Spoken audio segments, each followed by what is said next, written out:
নমস্কার বন্ধুরা, মনিকা কুকিং এক্সপেরিমেন্টে সবাইকে স্বাগত। আমি আজকে আপনাদের সঙ্গে শেয়ার করতে চলেছি নারকেলের চাটনি। রাস্তার ধারে কিংবা রেস্টুরেন্টে ধোসা কিংবা ইডলির সাথে এই চাটনিটা পরিবেশন করা হয়। পোঙ্গল কিংবা উপমার সাথে এই চাটনিটা সার্ভ করা হয়। তো চলুন রেসিপিটি দেখে নেওয়া যাক। বানাবো তার জন্য একটা মিক্সিং জার নিয়ে নিয়েছি। এর মধ্যে নিয়ে নিলাম 1 মুঠো ধনেপাতা,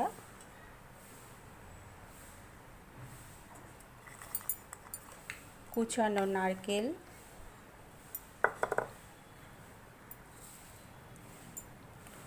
অল্প কয়েকটা কারি পাতা, সর্ষে 1 চামচ সর্ষে, স্বাদ মতো নুন আর অল্প একটু জল। এটা দিয়ে আমি একটা মিহি পেস্ট তৈরি করব, নারকেলের চাটনি বানাবো।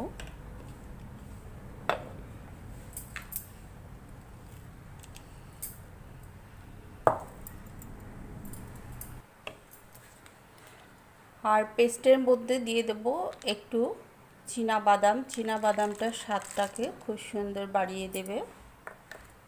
দিয়ে আমি নারকেলের চাটনি বানাবো। গেছে দেখুন, এইরকম হবে পেস্টটা।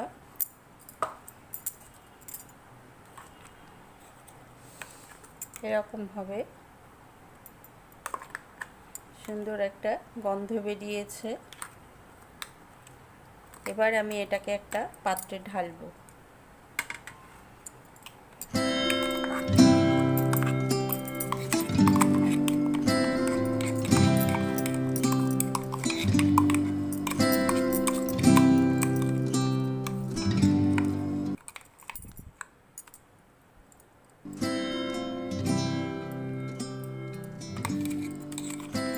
আমার মিহি গ্রাইন্ড করা হয়ে গেছে। এবার আমি চাটনি বানাবার জন্য একটা ফোড়ন তৈরি করব।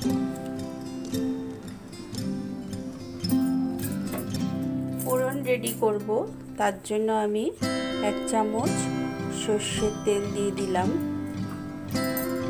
তেলটা গরম হয়ে গেছে, ফোড়নে দিয়ে দিচ্ছি শুকনো লঙ্কা,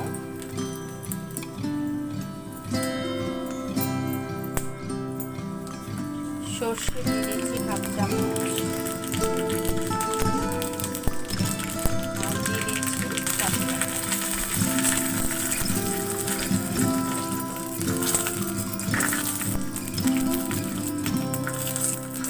কয়েকটা কারি পাতা দিয়ে দিলাম।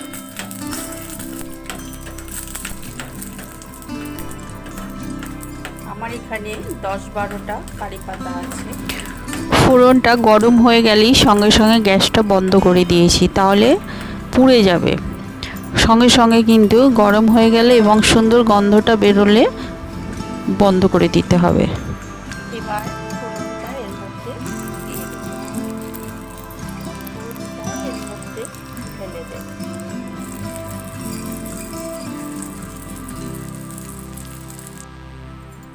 একটা চামচের সাহায্যে ফোড়নটাকে মিশিয়ে দেব।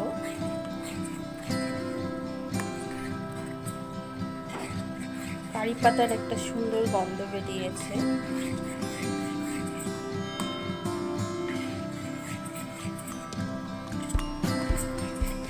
এই নারকেলের চাটনি খেতে অসাধারণ।